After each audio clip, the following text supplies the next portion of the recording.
Assalamualaikum warahmatullahi wabarakatuh. Selamat rekan-rekan mahasiswa-mahasiswi, bagaimana kabarnya? Semoga semuanya dalam keadaan sehat walafiat, dan di awal semester ini rekan-rekan semua semangat dalam menjalani perkuliahan. Baik, rekan-rekan mahasiswa-mahasiswi yang saya banggakan, di awal semester ini kita akan belajar bersama mengenai mata kuliah akuntansi manajemen, yang mana mata kuliah tersebut akan diampu oleh saya, Risha Hairunisa SFMSC, selama 1 semester ke depan ini. Saya berharap rekan-rekan mahasiswa dapat menjalankan perkuliahan ini dengan baik. Oke, rekan-rekan mahasiswa, mahasiswi, di awal pertemuan ini kita akan membahas mengenai Introduction to Managerial Accounting atau pengantar akuntansi manajemen. Apa itu akuntansi manajemen? Secara sederhana, akuntansi manajemen adalah penyediaan informasi untuk pengguna internal perusahaan. Di spesifiknya, akuntansi manajemen ini merupakan sistem akuntansi internal perusahaan yang dirancang untuk menyediakan informasi keuangan dan non-keuangan yang diperlukan. Nah, guna membantu manajer untuk mengambil keputusan terbaiknya.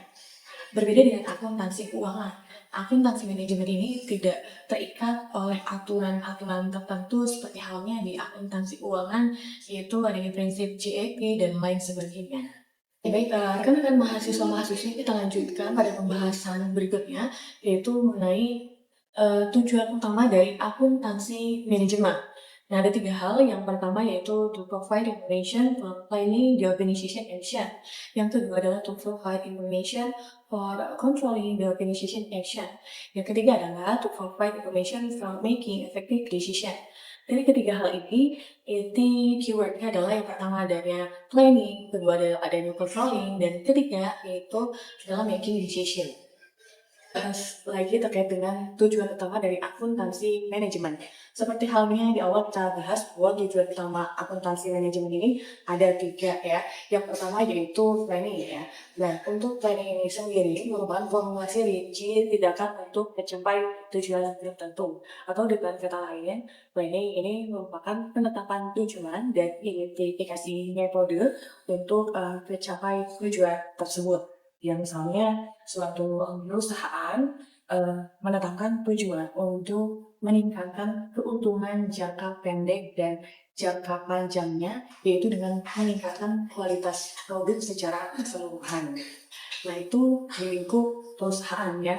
Misal contoh di lingkup individu sendiri pun, misal teman-teman ketika ingin mencapai suatu tujuan, tentunya penting sekali rekan-rekan mahasiswa-mahasiswi di sini di awal itu harus menetapkan perencanaan ya, agar terarah dan tujuan-tujuan tersebut dapat tercapai.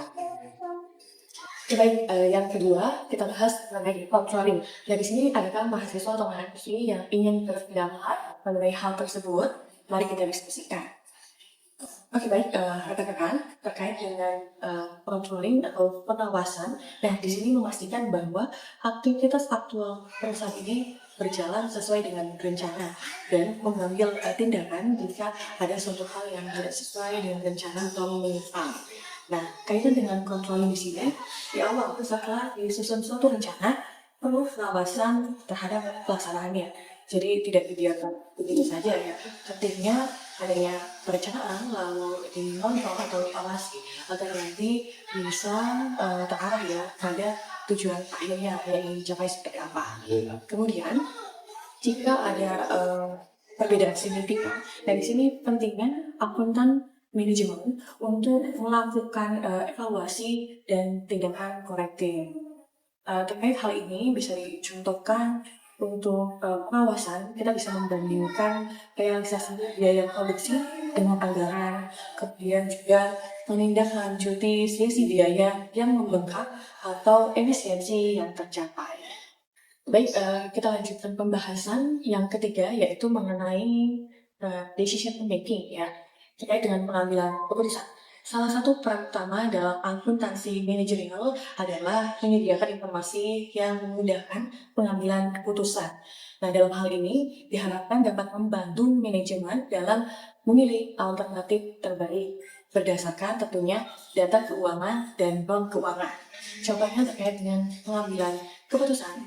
Nah, akuntan manajemen beberapa hal dihadapkan terkait dengan misal menentukan atau suatu produk itu akan dilanjutkan atau dihentikan.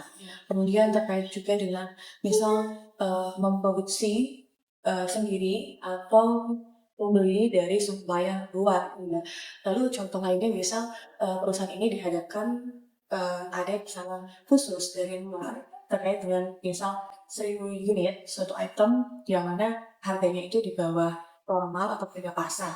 Nah, tentu dalam hal ini kita perlu pertimbangkan, kemudian kita identifikasi, kita hitung apakah masih ada untung atau tidaknya seperti itu.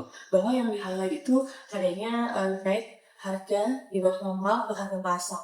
Namun di sini ada pesanan 1.000 unit. Nah, itu perlu kita pertimbangkan seperti itu ya.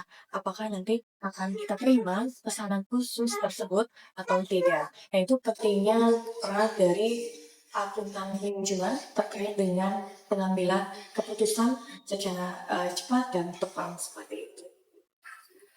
Oke, baik rekan-rekan mahasiswa terkait dengan tujuan utama dari akuntan manajemen ini sendiri tadi sudah kita bahas. Nah, nanti akan ada tugas di e-learning, teman-teman diminta untuk mencari terkait dengan contoh-contoh lainnya mengenai tadi ya planning, kemudian controlling, dan decision making.